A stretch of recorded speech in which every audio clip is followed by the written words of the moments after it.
cordial saludo, bienvenidos a este espacio Iglesia Roca Online, conectados en familia. Hoy quiero compartir una reflexión que he titulado Una iglesia valiente para un mundo en pánico. Hay dos preguntas que han estado rondando en mi mente este tiempo, en medio de toda esta crisis, ¿verdad?, del coronavirus y todo lo que esto ha generado a nivel mundial, esta pandemia.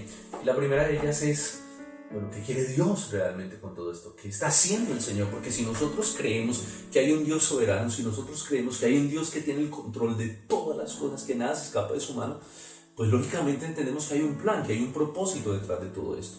La segunda pregunta es cómo deberíamos reaccionar nosotros como iglesia frente a todo este tema. Recordemos que la iglesia prácticamente cumple una función profética. La iglesia es la voz de Dios en medio de un mundo que está en tinieblas. Eso somos nosotros, agentes de luz, somos sal, somos luz, somos esos portadores de la palabra de Dios, somos esa voz profética de Dios para el mundo.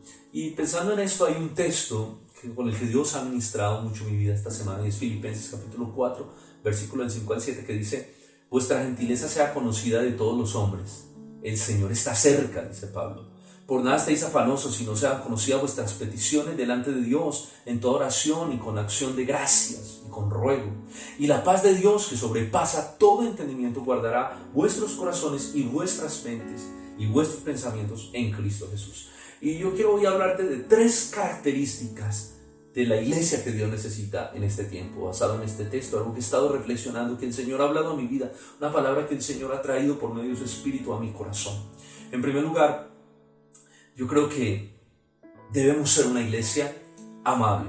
Escucha esto, una iglesia amable. Mira cómo dice el texto: vuestra gentileza, dice Pablo, sea conocida de todos los hombres. Vuestra gentileza. También lo podemos traducir, ¿verdad?, como bondad, misericordia, generosidad, sea conocida de todos los hombres. Y es que el apóstol Pablo está pensando en cómo la iglesia puede ser de impacto y de testimonio al mundo, cómo hemos sido llamados, hermanos, para poder ser agentes de transformación, de influencia en medio del mundo en el que vivimos. Vuestra gentileza sea conocida de todos los hombres. En pocas palabras, Dios quiere que su iglesia refleje su carácter. Dios quiere que su iglesia refleje su bondad. Dios quiere que su iglesia refleje esos atributos que hay en Dios, ¿verdad? Que nosotros seamos un reflejo vivo de su bondad, de su misericordia, de su gracia.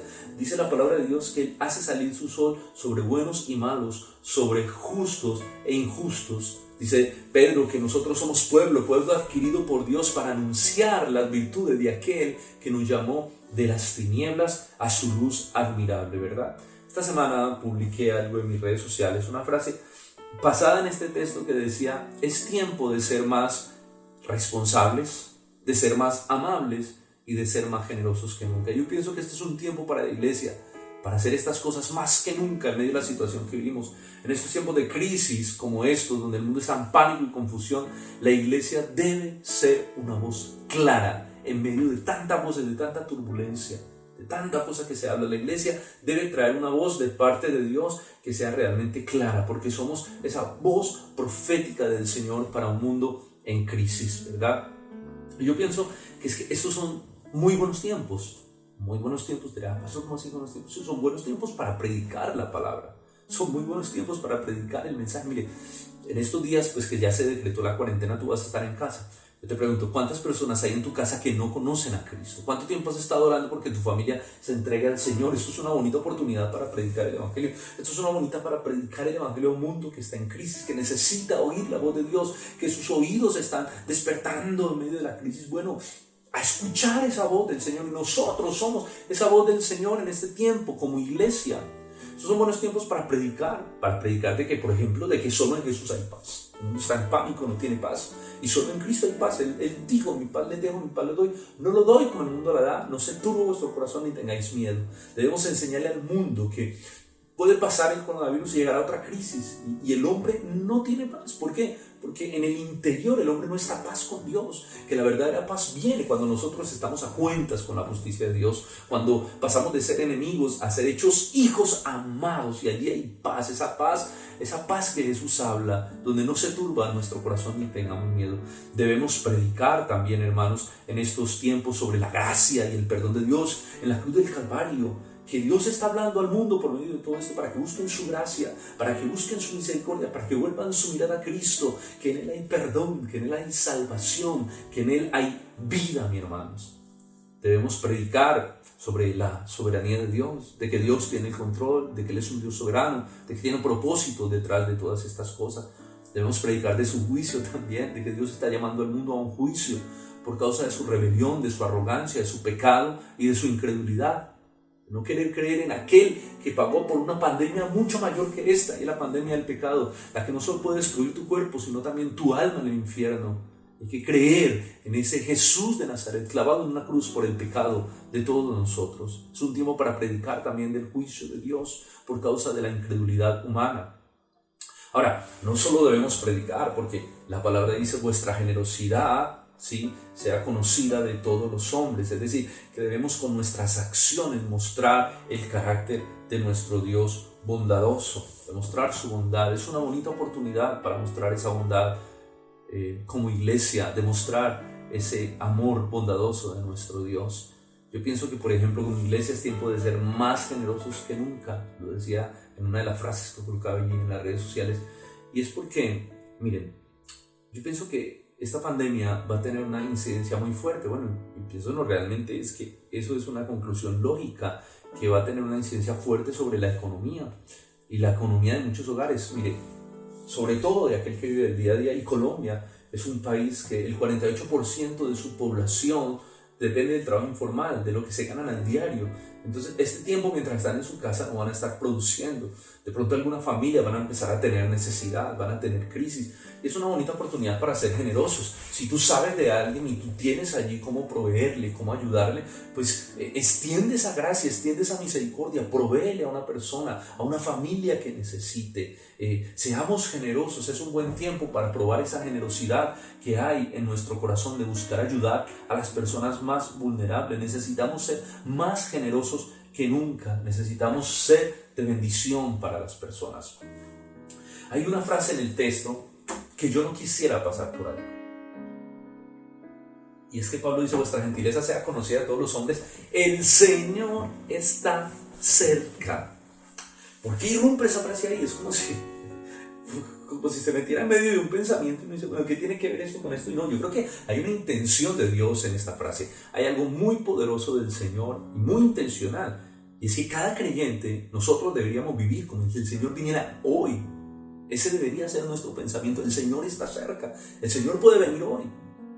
Entonces debemos vivir de esa manera, y cuando el Señor llegue, hermano, el Señor llegará a juzgar, el periodo de gracia habrá cesado. Entonces la iglesia tiene una oportunidad muy bonita todo este tiempo, y mientras esté en la tierra, antes de que el Señor venga, para predicar, para compartir el evangelio, para que las personas puedan llegar a Cristo, arrepentirse de su maldad, de su pecado, para que Dios nos use.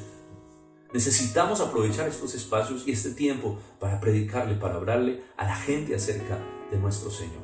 El Señor está cerca. Ahora, ¿quiere decir esto que el coronavirus es una señal de que definitivamente Jesús va a llegar lo más rápido posible, de que ya es una señal del fin de los tiempos? No lo creo personalmente.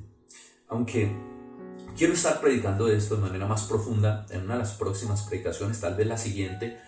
Cuando Jesús habló con sus discípulos en el Monte de los Olivos acerca de su segunda venida, fue muy claro y dijo que habrían 4 cosas que serían antes de su venida, que se gestarían, se verían, irían en aumento antes de que llegara. En primer lugar, Jesús dijo que había una proliferación de falsos maestros y falsos cristos. En segundo lugar, que habrían guerras y rumores de guerras.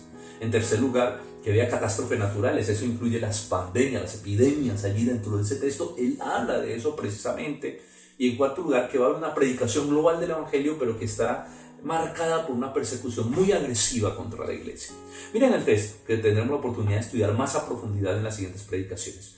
Y oiréis de guerra y de rumores de guerra. Mirad que no os turbéis, dice Jesús, porque es necesario que todo esto acontezca, pero aún no es el fin. Porque se levantará nación contra nación y reino contra reino, y habrá pestes y hambres y terremotos en diferentes lugares. Y todo esto será principio de dolores, pero aún no será el fin. Principio de dolores, y esa imagen da la sensación como de o da la figura de una mujer que va a dar a luz, que está en dolor de parto. Y ustedes saben que esos dolores empiezan poquitico a poquitico y van creciendo mientras ella va dilatando, van creciendo, van creciendo. Eso es lo que el Señor está diciendo. Estas cosas empezarán a crecer. Desde el año 70 estamos viendo guerras, pestes, rumores, la destrucción del templo. Empieza la iglesia a vivir persecución, tantas cosas. Y es como si eso tiene que ir en aumento, ¿verdad? Hasta que llegue el fin. Por lo tanto, esto es parte del cumplimiento de las profecías, pero no quiere decir que ya sea el fin, sino que es principio de dolores. Realmente la hora ni la fecha nadie lo sabe, sino solo mi Padre. El Señor lo que dice es: siempre estén preparados. Ahora, esto será uno de los próximos mensajes que vamos a estar tocando en estas semanas, en estos fines de semana. Lo que tenemos que entender es que debemos vivir como si el Señor fuera a vivir y tener la responsabilidad marcada de predicar, y no solo de predicar, sino de ser testimonio, de mostrar con nuestra vida esas virtudes a un mundo que necesita escuchar a nuestro Dios. En segundo lugar, según el texto, necesitamos en este momento ser una iglesia tranquila. Y cuando digo tranquila, no es una iglesia que se echa las petacas y que no haga nada, no, sino una iglesia que muestre la paz del Señor. Miren el texto: por nada estéis afanosos, si no sean conocidas vuestras peticiones delante de Dios en toda oración y ruego con acción de gracias. Una iglesia valiente es una iglesia tranquila, es una iglesia que persevera en la paz, es una iglesia que no se deja mover por las circunstancias, es una iglesia que está plantada en el Señor y en su palabra. En un mundo que siempre vivirá en confusión, en turbulencias, porque es un mundo de pecado, de crisis, y el pecado que hay en el mundo va a producir nuevos virus, va a producir inclusive el maltrato contra la naturaleza, va a producir terremotos, y si no fuera por la gracia, créeme, de Dios, la gracia común que sostiene que no se gesten estas cosas, ya el mundo se hubiera acabado hace rato. Pero el Señor cuida de su creación. Lo que pasa es que Él permite que algunas se gesten por sus planes y sus propósitos, para cumplir sus propósitos y para, en cierta manera, evidenciar un juicio frente a la incredulidad de los seres humanos. La palabra por nada estéis afanosos quiere decir que una iglesia en medio de un mundo así necesita vivir tranquila y en paz.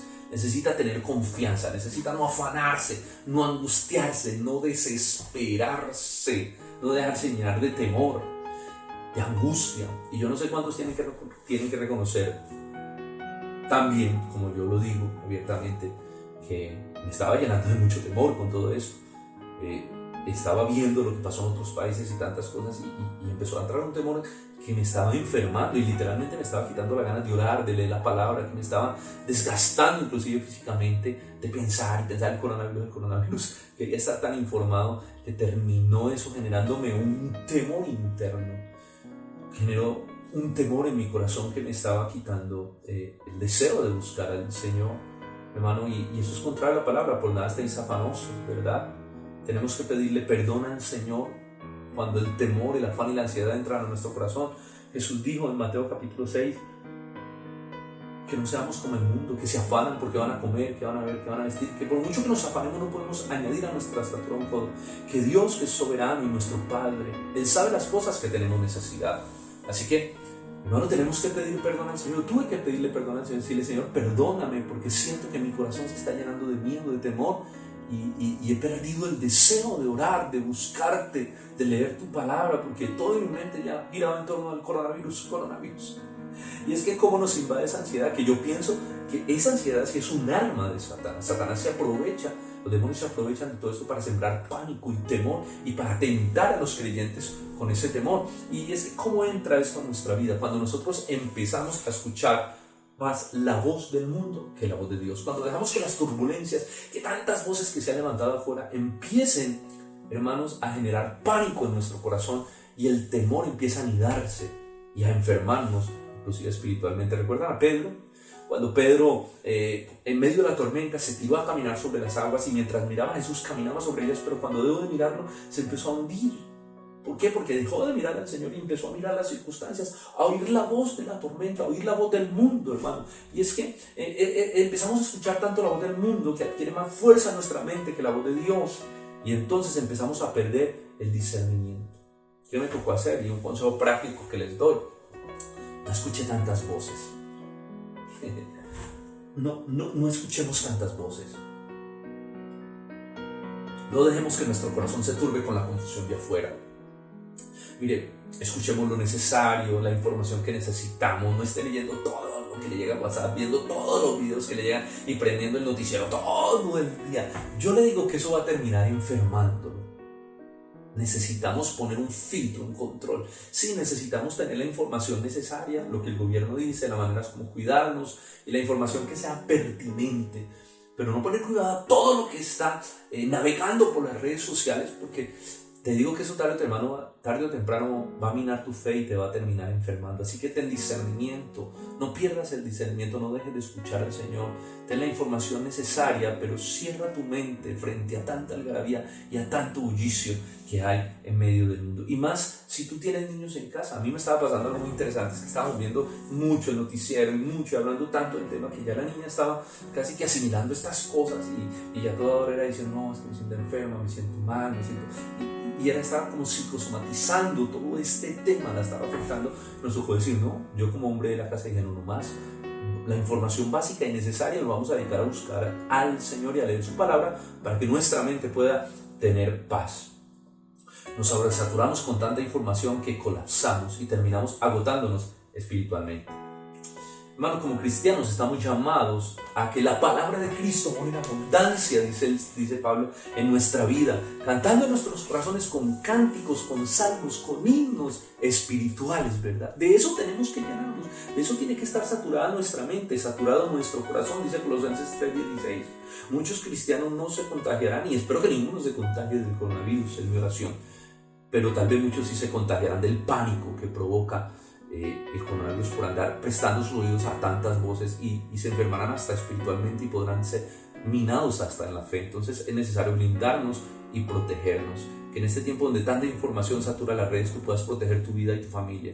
Y hablo particularmente también a los hombres, que protejan sus hogares, que sean sabios, que blinden su familia frente a todo esto que se está gestando, porque sé que Satanás está usando el temor y el pánico para minar la fe y el corazón de muchos y hacerlos entrar en un estado de ansiedad que es enfermizo, donde pierden su comunión con el Señor y su discernimiento a la voz de Dios. ¿Qué debemos hacer como creyentes, hermano? Mantener nuestra mente centrada en la palabra de Dios y en la oración para no perder el discernimiento. Mire, es muy claro el texto, el versículo 8 dice: por lo demás, hermanos, todo lo que es verdadero, ahí en Filipenses, Pablo dice, ustedes quieren mantener la paz de Dios en su corazón, que guarda su mente y su corazón, y dice, hermanos, todo lo que es verdadero, todo lo honesto, todo lo justo, todo lo puro, todo lo amable, todo lo que es de buen nombre, si hay virtud alguna, si algo es digno de alabanza, en eso piensen, dice el apóstol Pablo, en eso piensen, en eso concentren su mente, dediquen su mente.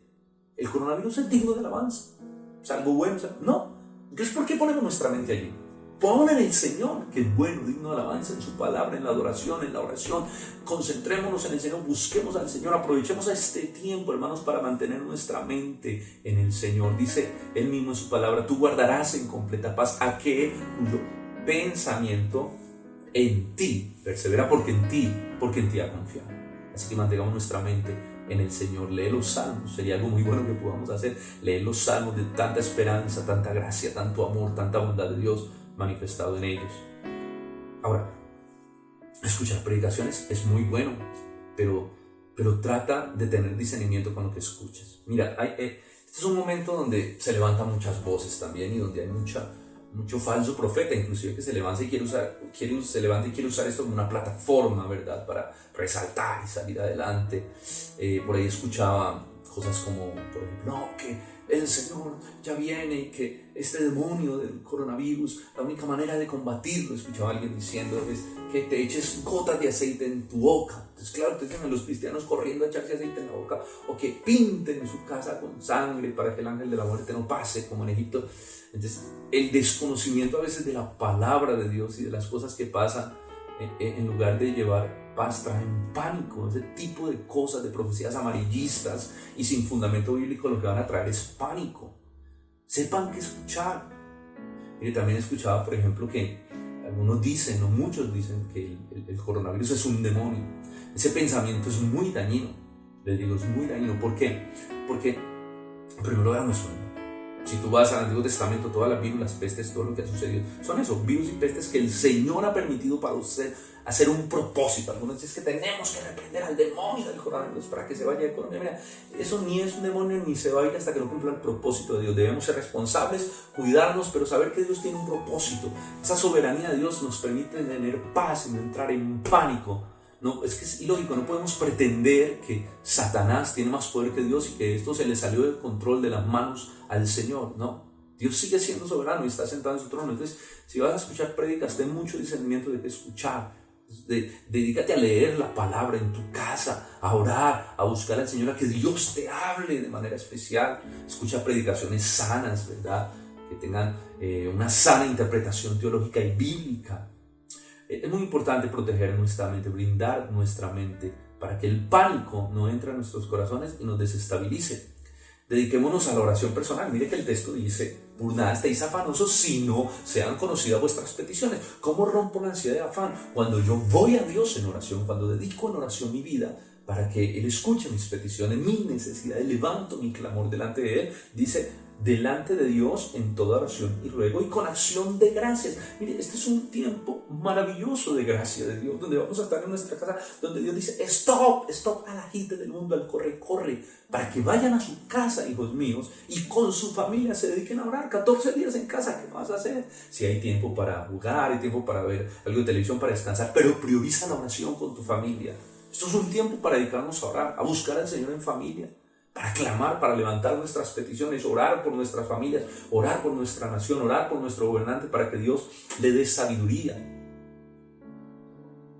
Prioriza la oración. En tiempos como estos necesitamos humillarnos. Recuerdan 2 Crónicas 7:14: si se humillare mi pueblo sobre el cual mi nombre es invocado y clamaren, entonces yo oiré, dice el Señor desde los cielos, perdonaré sus pecados y sanaré su tierra. Hermano, dedícate a orar. Esto es un buen tiempo para buscar al Señor en oración y ruego, clamar delante del Señor, ayunar delante de la presencia del Señor.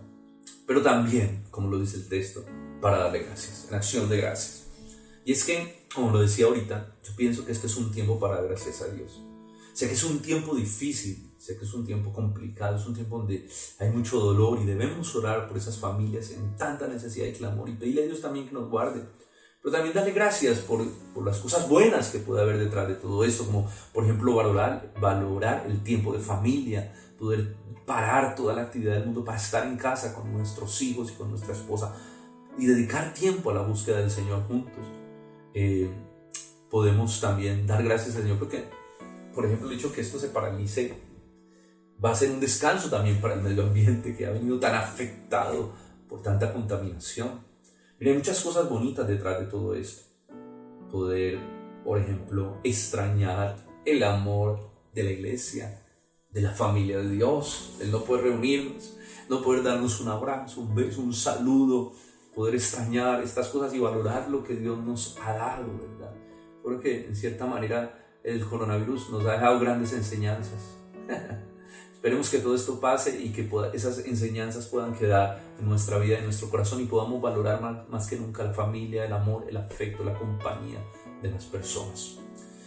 Así que, con acción de gracias. Y en tercer lugar, debemos ser una iglesia llena de fe. En un mundo de turbulencia, la iglesia necesita tener fe, mantener anclada en su fe, mantener firme como un roble mientras el mundo se mueve de lado a lado. La iglesia permanece estable y firme porque cree y confía en que Dios tiene el control de todas las cosas. Mire, en un mundo de turbulencia, la iglesia necesita estar estable en su fe. Si nosotros hacemos lo que venimos hablando en los versículos anteriores, si nosotros oramos y clamamos delante de Dios, si nosotros vivimos una vida llena de gratitud aún en medio de las dificultades, porque Pablo está escribiendo eso desde la cárcel. Si nosotros, hermanos, tenemos una mente llena de la palabra de Dios, entonces ¿cuál será el resultado? Lo que dice el versículo 7: la paz de Dios que sobrepasa todo entendimiento guardará vuestros corazones y vuestros pensamientos en Cristo Jesús. Y es que esta es la única manera de no perder la fe, de no perder la esperanza. Mantener nuestra vida concentrada en el Señor para que su paz nos guarde nuestra mente y nuestro corazón, nuestra salud espiritual, nuestra salud emocional, nuestra salud familiar. Recuerden, hermano Pedro, cuando dejó de mirar a Jesús, cuando dejó de escuchar a Jesús y puso sus oídos y sus ojos en la tormenta, se empezó a hundir. Que no te pase a ti, que no te pase a mí, que no te pase a tu familia, mi hermano.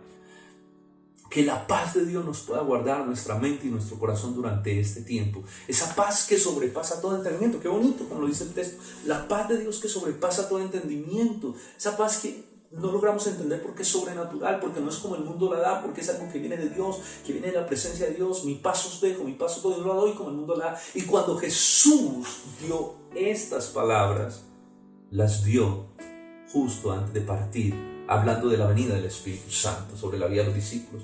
Y ustedes saben que la paz es un fruto del Espíritu. Así que Jesús está diciendo, el Espíritu Santo le dará la paz, una paz sobrenatural. La presencia es el poder percibir y sentir y vivir la compañía de Dios con nosotros en medio de estos momentos de turbulencia. Podemos tener paz porque Él está con nosotros. La paz que produce la conciencia de saber que Él está allí y su cuidado está en medio de nosotros.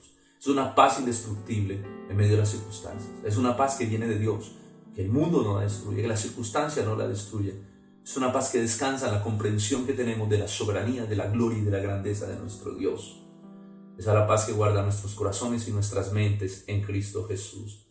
Necesitamos, hermano, ponerle un filtro a nuestra mente. Necesitamos vivir avivados. ¿Saben para qué? ¿Para qué necesitamos ser una iglesia de fe?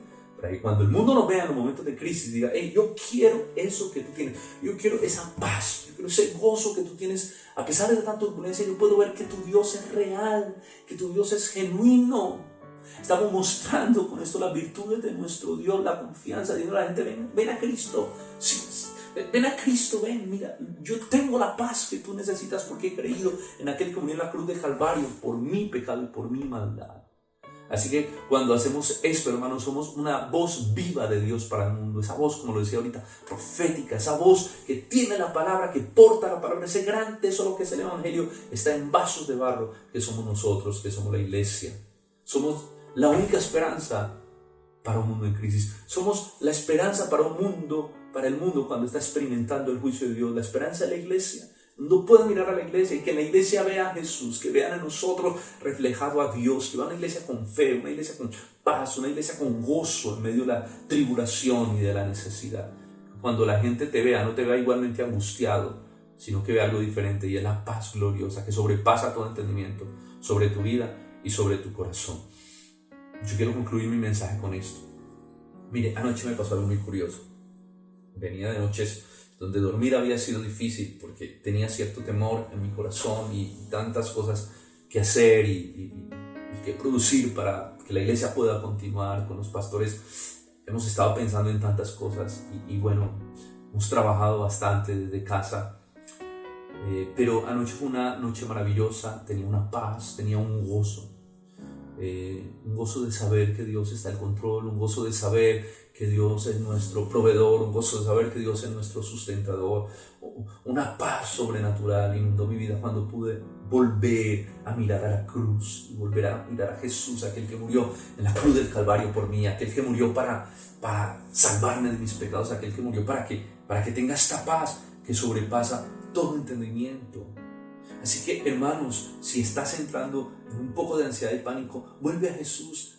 Dios está usando esta situación para que su iglesia vuelva a Él. Dios, cuando leemos en el Antiguo Testamento, Dios usa todas estas situaciones para hacer que el mundo vuelva a Él, que el mundo se fije en Él. Dice, C.S. Lewis decía, las crisis, el dolor son el megáfono de Dios para hacernos oír su voz. Dios está llamando al mundo a mirar hacia la cruz del Calvario y Dios está llamando a la iglesia, a nosotros, a mirar hacia la cruz. El mundo por su arrogancia, por su incredulidad, por su falta de fe, y la iglesia porque a veces se entretiene y se pierde en medio de las cosas del mundo y pierde la pasión, el avivamiento por el Señor. Estos son bonitos tiempos para volver a encendernos y avivarnos en la presencia de nuestro Señor. Así que, hermano, miremos de nuevo a la cruz del Calvario. Allí donde está aquel que murió por la pandemia más grande que ha existido, que no es el coronavirus, sino el pecado, para la cual Dios ya proveyó una solución y es a su Hijo, la sangre de su Hijo en la cruz del Calvario. Y que en este tiempo como iglesia podamos afinar nuestros oídos, afinar nuestro discernimiento para preguntarnos,